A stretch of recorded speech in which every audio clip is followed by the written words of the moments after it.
Hey.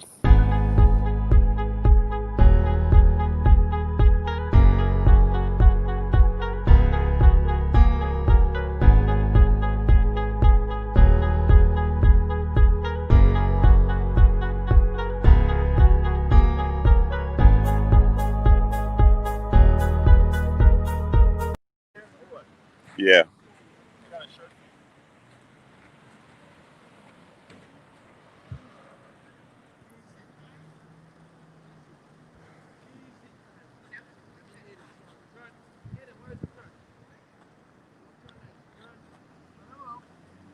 Good morning, everyone. Trying to finish up my morning workout. Had to cut it short because I was coming on.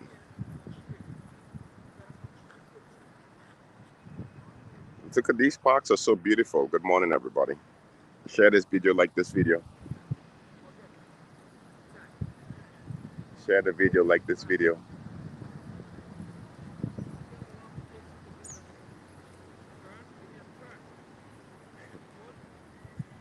All right, so pleasant good morning to everyone. I'm not in Lincoln Terrace Park today, but I'm in St. John Rex Park. And of course, you know, this is my 4th week. We have decided to start to run to highlight the plight of gun violence and also for victims of gun violence. And also to keep, you know, our body moving. Self-care is always good. So we are out here today again. Another shooting, and my condolences go out to the family of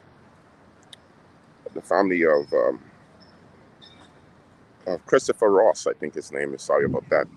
Mental block, yeah. And tonight at 6 o'clock in Lincoln Terrace Park.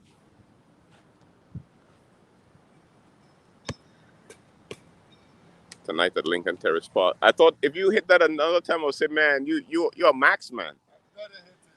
Ah?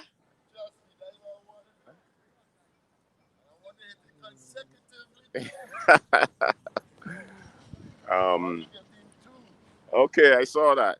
So one of the things that we want to do is that tonight there'll be a prayer vigil in the park, in Lincoln Terrace Park. We're in St. John Recreation Park today.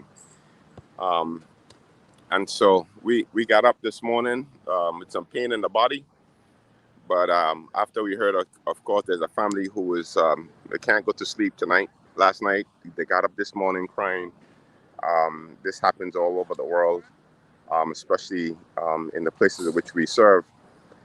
It is our responsibility to really service our community, help them as much as we can, share the pain with them. I'm doing this for me to be able to stay healthy as well. And also to be able to highlight the epidemic of gun violence in our communities. When we started running in the park, I started running Lincoln Terrace Park. No one was shot and killed for the summer. And after we ran the first week or so, the young man, Robert McLeod, was killed on the other side of the park where we had the tennis courts. And after he was killed, we was supporting the mother. We're still supporting the mom.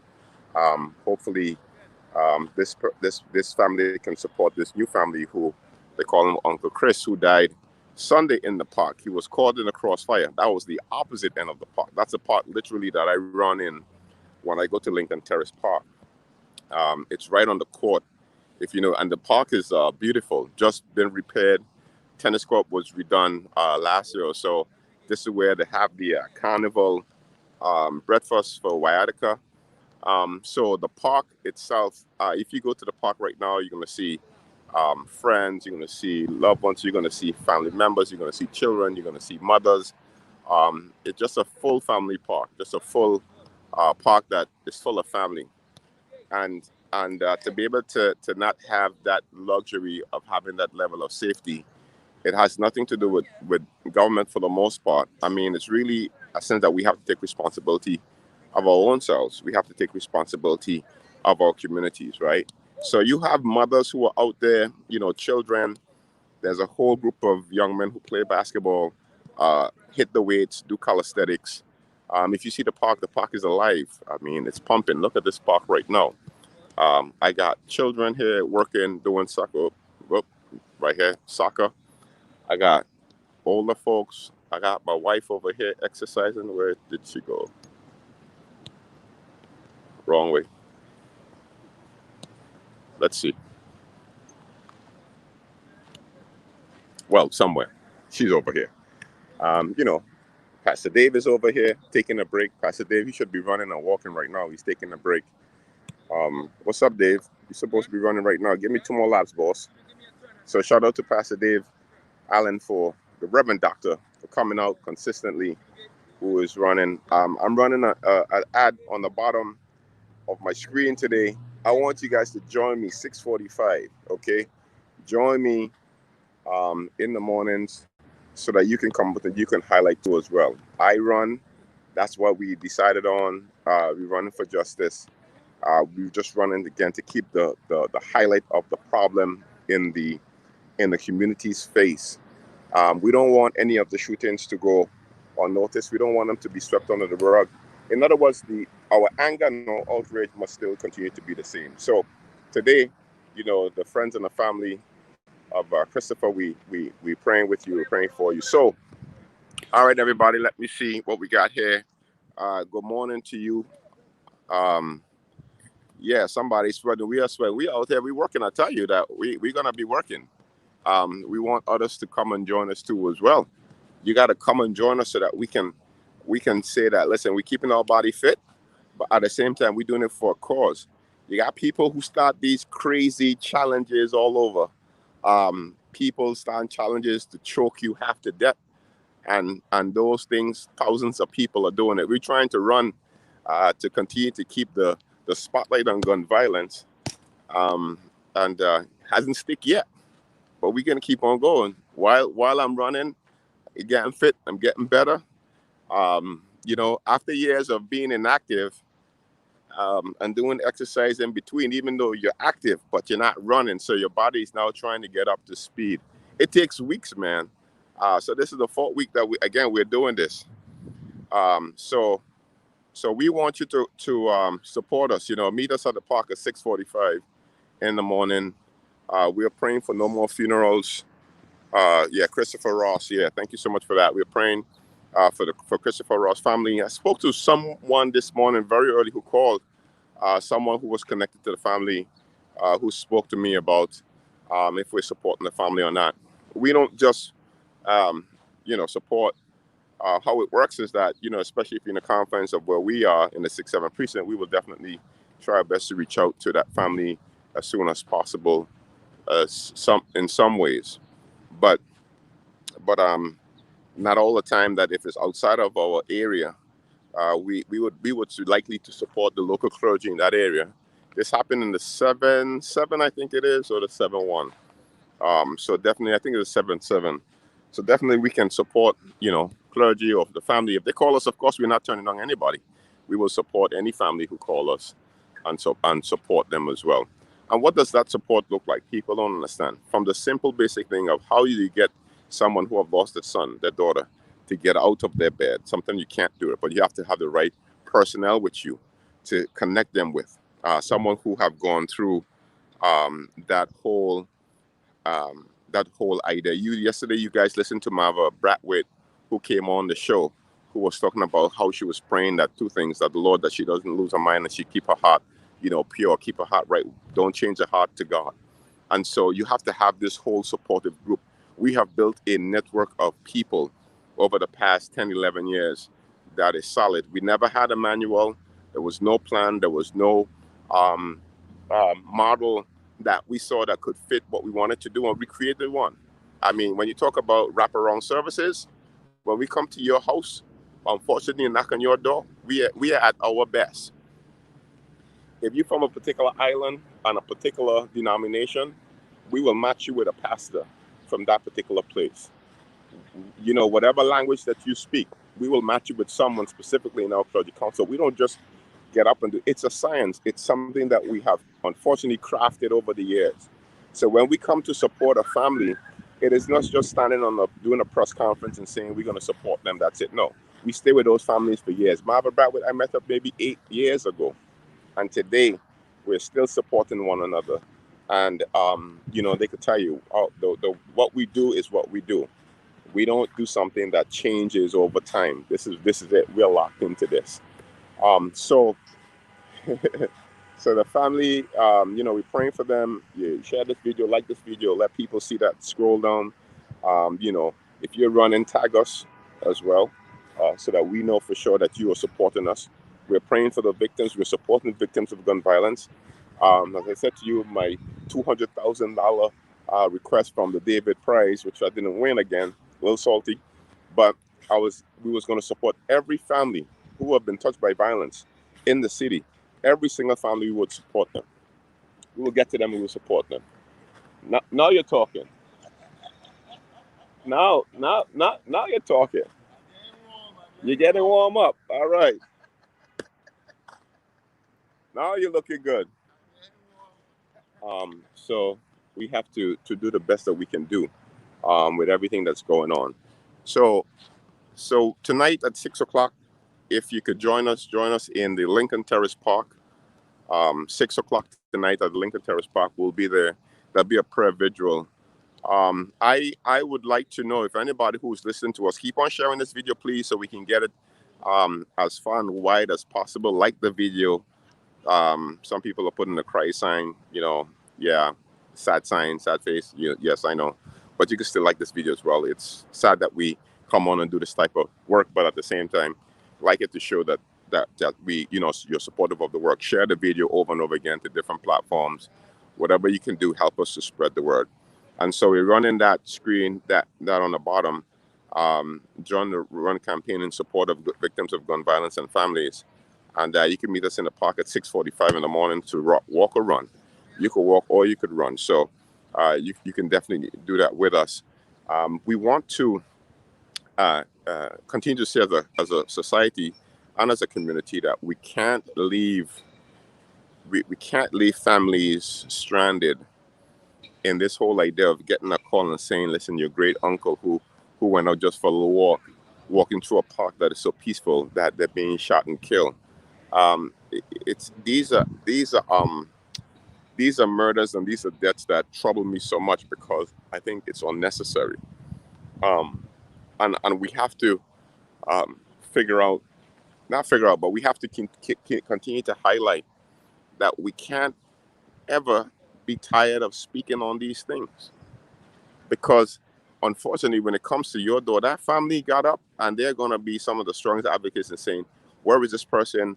Why did my uncle have to die? Why did my father have to die? Why did my husband or my brother, my sister have to die? And they'll be asking the question this morning. These are the questions that we're always asking ourselves. These are the questions that we're asking you too as well. We are never going to stop asking these questions. But we also want to make sure that we are at the right place doing the right thing, supporting families, but also to trying to find a way to have these young men keep the gun out of their hands. We had called in the month of May. We had called for 900 jobs for 90 days. 900 jobs for 90 days in the summer to get young people moving and active. We have hired about 40 for this summer. We're doing the best that we can do, and I think that everyone else too as well would need to come in and support that type of move too. So it's important for us to figure out what we can do. So you see if you could join us, message me. Let me know if you're going to join me tomorrow morning at the park at 6:45. We're going to be running. People are out here running. Let me know if you could join me at 6:45. That would be great. I would really appreciate it. And so we need to do what we got to do. So as we look at all of the violence that's happening in our communities, one of the things that we have to continue to work on is that the Lincoln Terrace Park, many years ago, I did a proposal. This is like 5 years ago. I keep on saying we don't have to look for material. 5 years ago, I started the process of trying to start a a fund that supports Lincoln Terrace Park. I went out. I did a proposal to do a concert in the park.